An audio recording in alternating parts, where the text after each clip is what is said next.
Hello friends, welcome to your own channel trading big bull. तो आज हम बात करेंगे weekly analysis Nifty bank Nifty का और मंडे को हम कैसे ट्रेड कर सकते हैं निफ्टी बैंक निफ्टी में। साथ ही साथ हम डिस्कस करेंगे उन स्टॉक्स को जिनको हम इंट्राडे के लिए ट्रेड कर सकते हैं। तो सबसे पहले हम बात करते हैं बैंक निफ्टी में जो वीकली एनालिसिस हुआ है। तो अगर आप लोगों को यहाँ पे एक चीज़ दिखाऊँ मैं कि अगर आप यहाँ पे देखो तो यहाँ पे एक अपसाइड अगर आप देखो तो 36,000 के आसपास एक काफ़ी अच्छा खासा रेजिस्टेंस है। और अगर आप वीकली चार्ट पे एक और चीज़ अगर देखो, अगर मैं नीचे के साइड से अगर जो भी सपोर्ट पॉइंट्स हैं इनको अगर मार्क करूं तो आप यहाँ पे देख सकते हो क्रिस्टल क्लियर एक असेंडिंग ट्रायंगल फॉर्मेशन बन रही है। और यहाँ पे आप देख सकते हो बार बार हम कुछ इस तरीके की फॉर्मेशन बना रहे हैं। और यहाँ पे हर बार जो अच्छी चीज़ हो रही है ब्रेकआउट के लिए अपसाइड के लिए कि जो लो है वो हर बार अप शिफ्ट हो रहा है। तो ये फॉर्मेशन बन रही है वीकली चार्ट पे। बट अगर हम इस चीज़ को अगर हम डेली चार्ट पे देखें तो सेम चीज़ को अगर आप देखोगे डेली चार्ट पे अगर हम इस चीज़ को देखें सेम को, तो यहाँ पे आपको एक क्लियरली दिखाई देगा कि यहाँ पे हमने कभी भी एक स्ट्रॉन्ग क्लोजिंग नहीं दी है 36,000 के आसपास। वहीं अगर हम नीचे से अगर जो पिछली बार जो ट्रेंड लाइन थी उसको अगर हम मेंशन करें तो आप यहाँ पे देख सकते हो क्लियर कट एक असेंडिंग ट्रायंगल है। तो असेंडिंग ट्रायंगल का क्या एसेंस होता है कि यहाँ पे हर बार जो लो है वो अपसाइड शिफ्ट हो रहे हैं। अगर हम स्मॉलर टाइम फ्रेम पे देखें तो यहाँ पे अपसाइड लो शिफ्ट हो रहे हैं। तो इससे ये शो होता है कि अगर ये अपसाइड ब्रेकआउट देगा देन इसमें एक काफ़ी अच्छा एक अप मूव आ सकता है। तो बैंक निफ्टी में हमें इस वीक इस चीज़ पे ध्यान रखना है कि अगर अपसाइड ये 36,000 के ऊपर अगर ये डेली चार्ट पे किसी दिन क्लोजिंग करता है इस वीक में देन हम इसको पोजिशनली बाय कर सकते हैं। सेम चीज़ को अगर हम स्मॉलर टाइम फ्रेम में देखें, अगर हम यहाँ पे अगर आप देखो तो यहाँ पे एक आप बोल सकते हो कि जो हाई है यहाँ पे अगर इसकी साइकोलॉजी समझना चाहें तो यहाँ पे जो बियर्स थे उन्होंने काफ़ी कोशिश करी प्राइस को नीचे लाने की, बट वो प्रीवियस लो के नीचे नहीं आ पाए। तो जब तक 34,400 के नीचे हमें क्लोजिंग नहीं मिलेगी तो हम स्ट्रक्चरली वीक नहीं होंगे। तो इस चीज़ पे आप ध्यान रखना कि आने वाले टाइम पे अगर 34,400 के नीचे अगर हम क्लोज करते हैं देन हम डेली चार्ट में जो शॉर्ट टर्म ट्रेंड होगा वो हमारा वीक हो जाएगा। नेक्स्ट अगर हम यहाँ पे देखें कि यहाँ पे एक इम्पॉर्टेंट सपोर्ट जोन अगर आप यहाँ पे देखो तो प्रीवियसली प्राइस इसके आसपास से काफ़ी बार रिजेक्शन कर रहा था, यहाँ पे किया यहाँ पे किया यहाँ पे, उसके बाद हमें अच्छा खासा ब्रेकआउट मिला और प्राइस उसी पॉइंट के आसपास आके अगर आप यहाँ पे देखो काफ़ी अच्छी एक बुलिश कैंडल बनी है। और साथ ही साथ अगर आप बाकी अगर सेक्टोरल एनालिसिस देखोगे बैंकिंग सेक्टर के अंदर जैसे ICICI बैंक है उसने भी काफ़ी अच्छा ब्रेकआउट दिया है। और अगर आप SBI बैंक देखो तो वो भी काफ़ी अच्छा सपोर्ट जोन के आसपास मतलब एक आध दिन में मे बी वो भी ब्रेकआउट दे। तो ICICI bank and SBI bank दोनों का काफ़ी अच्छा वेटेज है बैंक निफ्टी के अंदर। तो अगर ये दोनों स्टॉक्स अगर काफ़ी अच्छा करेंगे देन हमें जो बैंक निफ्टी है इसके अंदर काफ़ी अच्छा मूव मिल सकता है अपसाइड के लिए। अब हम इसको एक स्मॉलर टाइम फ्रेम में देखते हैं कि हम मंडे को इसको कैसे ट्रेड करना चाहिए। तो यहाँ पे अगर हम देखें अगर स्मॉलर टाइम फ्रेम के अंदर 15 मिनट में तो यहाँ पे आपको दिखाई देगा कि यहाँ पे काफ़ी अच्छा एक गैप है जो एज अ रेजिस्टेंस काम करेगा प्राइस के लिए। यहाँ पे जो एक गैप है काफ़ी अच्छा एक रेजिस्टेंस का काम करने वाला है। तो यहाँ पे जो इम्पॉर्टेंट चीज़ है कि प्राइस ने जो यहाँ पे एक मूव दिया इम्पल्सिव ये शो करता है कि यहाँ पे जो बुल्स हैं वो काफ़ी स्ट्रॉन्ग है। अब हमारे लिए जो इम्पॉर्टेंट चीज़ हो जाती है मंडे के सेशन के लिए, यहाँ पे अगर आप देखो स्मॉलर टाइम फ्रेम पे एक ट्रेंड लाइन है, अगर इसके नीचे प्राइस जाता है देन आप एक स्मॉल ट्रेड ले सकते हो डाउन साइड के लिए जिसमें आपका टारगेट होना चाहिए ऑलमोस्ट 300-400 पॉइंट के आसपास। जैसे 35,000 के आसपास है तो वहाँ से 34,650 के आसपास आप अपना टारगेट रख सकते हो अगर ये वाली ट्रेंड लाइन ब्रेक करती है डाउन साइड के लिए। वहीं अगर हम देखें तो जो 35,000 है वो काफ़ी अच्छा एक सपोर्ट का काम कर रहा है करंटली। प्रीवियसली ये काफ़ी अच्छा एक रेजिस्टेंस का काम कर रहा था, अभी ये करंटली काफ़ी अच्छा सपोर्ट का काम कर रहा है। अगर आप यहाँ पे देखो तो प्राइस ने इसके ऊपर ब्रेकआउट दिया है यहाँ पे और उसी के आसपास प्राइस जो है क्लोजिंग दी है। तो उसका मतलब कि जैसे ही प्राइस अगर इसको जो फ्राइडे का हाई है इसके ऊपर अगर निकलता है देन आपको एक अच्छा मूव मिल सकता है अपसाइड। तो यहाँ पे आपका जो पहला टारगेट होना चाहिए वो होना चाहिए ऑलमोस्ट एक गैप के आसपास। तो यहाँ पे आपका पहला टारगेट होना चाहिए 35,400 के आसपास।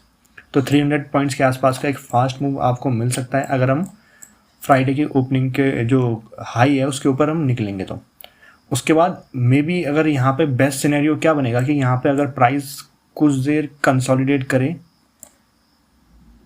और उसके बाद अगर हम इसको ब्रेकआउट देते हैं यहाँ पे, देन हमारा जो नेक्स्ट टारगेट होना चाहिए वो होना चाहिए ऑलमोस्ट 35,650 के आसपास। तो 35,650 हमारा नेक्स्ट टारगेट होना चाहिए इन केस अगर हम इस रेंज के अंदर ओपन होते हैं और यहाँ पे हम अपसाइड के लिए जाते हैं। बट इन केस अगर हम गैप अप ओपन होते हैं तो वहाँ पे हमें देखना पड़ेगा गैप अप कहाँ पे ओपन हो रहे हैं। अगर हम गैप अप यहाँ कहीं होते हैं इस जो ये रेजिस्टेंस जोन है इसके आसपास अगर हम गैप अप ओपन होते हैं और यहाँ पे अगर प्राइस कुछ देर कंसोलिडेट करता है और अगर कोई रेंज बनती है उसके बाद जहाँ साइड हम ब्रेकआउट देंगे हम उस साइड का ट्रेड ले सकते हैं। अगर ये डाउन साइड ब्रेक करेगा देन हमारा पहला टारगेट जो होगा वो फ्राइडे का हाई होना चाहिए। जो फ्राइडे का हाई होगा वो हमारा पहला टारगेट होना चाहिए और देन हम जो क्लोजिंग है फ्राइडे की उसको सेकंड टारगेट होना चाहिए। बट इसके से अगर हम यहाँ पे गैप अप ओपन होने के बाद अगर हम कुछ देर यहाँ पे कंसोलिडेट करते हैं ऑलमोस्ट 1.5 आवर के आसपास कंसोलिडेट करते हैं, अगर अपसाइड ब्रेक करते हैं देन हमारा पहला टारगेट होना चाहिए 35,700 के आसपास। तो ये है उस केस में जिस केस में अगर हम गैप अप ओपन होते हैं। इन केस अगर हम गैप डाउन ओपन होते हैं तो हमें वहाँ पे ध्यान रखना पड़ेगा कि प्राइस कहाँ पे गैप डाउन ओपन हो रहा है। अगर हम इस ट्रेंड लाइन के नीचे गैप डाउन ओपन होते हैं देन हमको देखना पड़ेगा प्राइस एक्शन, क्योंकि अगर हम 35,000 के नीचे अगर गैप डाउन ओपन होते हैं और उसके बाद अगर ये 35,000 के आसपास रेजिस्टेंस लेना स्टार्ट करता है देन वहाँ पे आप एक ट्रेड ले सकते हो। इवन दो ये थोड़ा रिस्की ट्रेड होगा तो यहाँ पे बेटर सजेशन है कि आप इसको हाफ क्वान्टिटी के साथ करना। तो यहाँ पे आप स्मॉल स्टॉप लॉस के साथ आप कर सकते हो, ऑलमोस्ट 30-40 पॉइंट्स के आसपास का स्टॉप लॉस होना चाहिए और फिर आप उसको डाउन साइड के लिए टारगेट कर सकते हो। तो यहाँ पे आपको जो पहला टारगेट होना चाहिए वो 34,750 के आसपास होना चाहिए, 34,750। एंड अगर उसके बाद फ्लो में निकलता है देन 34,500 तक आप इसको देख सकते हो। तो ये तो हो गई बात बैंक निफ्टी की। अब हम बात करते हैं कि निफ्टी का जो ब्रॉडर सेंस है उसमें क्या चीज़ें हैं।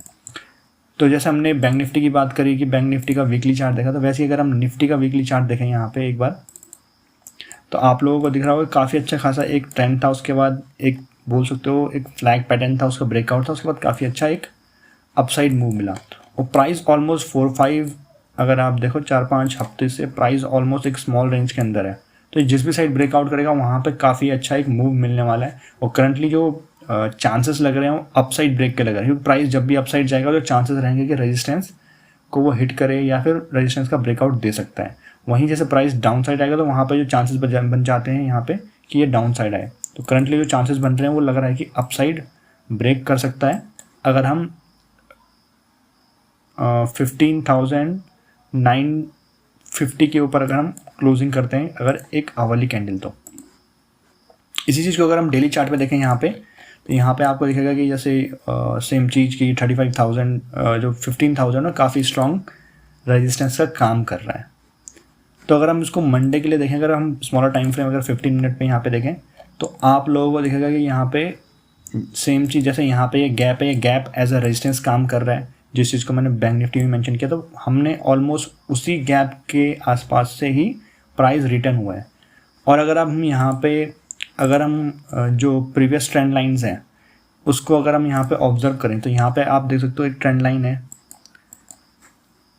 इसके आसपास से प्राइस ने ऑलमोस्ट 3 बार रिजेक्शन लिया और अभी हमने इसका ब्रेकआउट दिया और करंटली हम इसको रिटेस्ट कर रहे हैं। साथ ही साथ अगर डाउन साइड से अगर ट्रेंड लाइन को जोड़ोगे तो यहाँ पे दोनों मर्ज हो रही हैं। और एक इम्पॉर्टेंट चीज़ है कि अगर आप यहाँ पे प्रीवियसली देखो तो यहाँ पे ये एक इम्पॉर्टेंट सपोर्ट का एरिया भी है। तो तीनों चीज़ कॉन्फ्लुएंस हो रही है, तो यहाँ पे काफ़ी एक अच्छा आप बोल सकते हो एक ट्रेड बन सकता है इन केस अगर प्राइस इसी रेंज के अंदर ओपन होता है। और आप यहाँ पे देखोगे एक हैमर काइंड फॉर्मेशन बन रही है, तो यहाँ पे काफ़ी अच्छा हो जाएगा कि प्राइस अगर इसी रेंज के आसपास ओपन होता है मंडे को देन आप एक 15 to 20 रुपीज़ के स्टॉप लॉस के साथ इसको ट्रेड कर सकते हो। जो आपका पहला टारगेट होना चाहिए वो प्रीवियस हाई होना चाहिए एंड जो इसके बाद के टारगेट होने चाहिए वो होना चाहिए कि ऑलमोस्ट 15,930 के आसपास। और जो हमें फास्ट मूव मिलेगा वो ऑलमोस्ट जब हम इसके ऊपर कभी क्लोज करेंगे 15,950 के ऊपर देन हमें एक फास्ट मूव मिल सकता है अपसाइड। इन केस अगर हम गैप अप ओपन होते हैं, उस केस में जो हमें अपना प्लान रेडी रखना है कि अगर हम गैप अप ओपन होते हैं 15,915 के आसपास, फिर हमें यहाँ पे एग्रेसिवली बाय नहीं करना है, ना ही एग्रेसिवली शॉर्ट करना है। फिर हमें यहाँ पे वेट करना है कि यहाँ पे अगर प्राइस कुछ देर कंसोलिडेट करता है, उसके बाद का जो ब्रेकआउट देगा उसको हम ट्रेड कर सकते हैं। तो अगर गैप अप ओपन होता है तो वहाँ पे एग्रेसिवली बाय नहीं करना है, ना ही एग्रेसिवली सेल करना है। बट इन केस अगर हम गैप अप ओपन होते हैं 15,960 के आसपास या 15,950 के आसपास, तो वहाँ पे आप एक रिस्क की ट्रेड ले सकते हो 15-20 रुपीज़ का स्टॉप लॉस दे के। और बस कंडीशन वहाँ पे क्या है कि वहाँ पे एक शूटिंग स्टार कैंडल बने या फिर कोई जो बियरिश एंगल्फिंग पैटर्न है वो कुछ बने, उस केस में आप उसको शॉर्ट कर सकते हो वहाँ पे। अब हम बात कर लेते हैं कि अगर गैप डाउन ओपन होता है, अगर बैंक निफ्टी गैप डाउन, ये निफ्टी गैप डाउन ओपन होता है और अगर हम 15,830 इसके नीचे अगर हम गैप डाउन ओपन होते हैं, फिर हमें देखना पड़ेगा कि गैप डाउन कितना ज़्यादा होता है। अगर इस रेंज के आसपास होते हैं, अगर 15,780 के आसपास अगर हम गैप डाउन ओपन होते हैं, तो यहाँ पे हमें बाइंग की अपॉर्चुनिटी देखनी पड़ेगी। और मे बी स्टार्टिंग में हम वेट एंड वॉच कर सकते हैं कि प्राइस कैसे बिहेव कर रहा है। अगर प्राइस अपसाइड जाके अगर यहाँ पर रेजिस्टेंस ले रहा है, देन आप एक स्मॉल ट्रेड ले सकते हो इस चीज़ के लिए। और अगर प्राइस यहाँ से डाउन साइड जाना स्टार्ट कर रहा है, देन क्योंकि यहाँ पे एक गैप ऑलरेडी पेंडिंग है, मे बी इसको फिल करे, तो उस केस के लिए हम सिनेरियो अपना प्रिपरेशन कर सकते हैं। तो फर्दर अपडेट्स जो भी रहेंगी वो मैं अपने टेलीग्राम चैनल पे अपडेट कर दूंगा। उस चीज़ के लिए आप अपना जो टेलीग्राम चैनल है उसको ज्वाइन कर सकते हैं, उसका लिंक जो है वो डिस्क्रिप्शन में है। तो हम बात करते हैं उन स्टॉक्स की जिनको हम मंडे को ट्रेड कर सकते हैं। तो अगर हम देखें कि जैसे कि मैंने आप लोगों को पहले भी बताया था कि SBI काफ़ी अच्छा एक पैटर्न बना रहा है, जो कि मेरा one of the favourite patterns. अगर आप यहाँ पे देखो तो ये भी सेम एक ट्रायंगल फॉर्मेशन बना रहा है। यहाँ पे बार बार प्राइस है ऑलमोस्ट 416 के आसपास से सपोर्ट लेता है और ये 430-35 के आसपास बार बार रेजिस्टेंस ले रहा है। तो ये ट्रायंगल फॉर्मेशन है, मे बी जो कि मूव लग रहा है कि अगर ये ब्रेकआउट देता है यहाँ के जो फ्राइडे का हाई है उसके ऊपर, देन हम इसको ट्रेड कर सकते हैं। तो यहाँ पे हमारा जो टारगेट होना चाहिए वो ऑलमोस्ट 435 के आसपास होना चाहिए पहला टारगेट। और अगर ये फ्लो में निकलता है ऊपर, देन हमारा जो टारगेट होना चाहिए वो 442 के आसपास होना चाहिए, जो सेकंड टारगेट होना चाहिए। तो इस चीज़ को आप ट्रेड कर सकते हो मंडे को। तो आप SBI पे नज़र रखना मंडे को। नेक्स्ट अगर हम देखें जैसे विप्रो काफ़ी लंबे टाइम से एक अच्छा खासा एक अप ट्रेंड में है। तो यहाँ पे एक इम्पॉर्टेंट प्राइस एक्शन पॉइंट बताना चाहूँगा आप लोगों को कि प्राइस अगर आप यहाँ पे देखो ब्रेकआउट दिया, सबसे इम्पॉर्टेंट चीज़ यहाँ पे क्या है कि इसने रीटेस्ट किया। और रीटेस्ट के टाइम पे जो सबसे स्ट्रॉन्ग चीज़ रहती है, जो शायद से बहुत कम लोग को पता है, कि यहाँ पे अगर आप देखो कि रीटेस्ट के टाइम पे प्राइस ने जो प्रीवियस रेजिस्टेंस एरिया है वहाँ पे कितना टाइम स्पेंड किया। तो यहाँ पे आप देखोगे कि केवल जस्ट टच किया और उसके बाद ही ऊपर चला गया। इसका मतलब जो ये जोन है काफ़ी स्ट्रॉन्ग सपोर्ट जोन का की तरह एक्ट कर रहा है करंटली। तो इस चीज़ का मे बी आपको इन फ्यूचर कोई अगर कहीं पे पैटर्न दिखे कि जहाँ पे प्राइस जस्ट टच कर रहा है, तो इसका मतलब वहाँ पे काफ़ी अच्छे बायर्स एग्रेसिवली बाई करने को रेडी है। तो वहाँ पे आप जो उसके हाई के ऊपर है आप ट्रेड कर सकते हो, वहाँ पे जो उसका लो होगा वो आपका स्टॉप लॉस होना चाहिए। तो अभी हम बात करते हैं कि करंटली जो विप्रो का चार्ट है उसमें कि मंडे को हम कैसे ट्रेड कर सकते हैं। तो यहाँ पे अगर हम देखें ये ऑलमोस्ट अपने ऑल टाइम हाई के आसपास ट्रेड कर रहा है। सबसे इंपॉर्टेंट चीज़ अगर हम यहाँ पे देखें, ये 600 का जो एक साइकोलॉजिकल राउंड लेवल है उसके आसपास है। तो जैसे ही ये 600 के ऊपर क्लोज करेगा तो वहाँ पे हम एक ट्रेड ले सकते हैं। तो पहला जो हमारा टारगेट रहना चाहिए वो ऑलमोस्ट 605 के आसपास रहना चाहिए।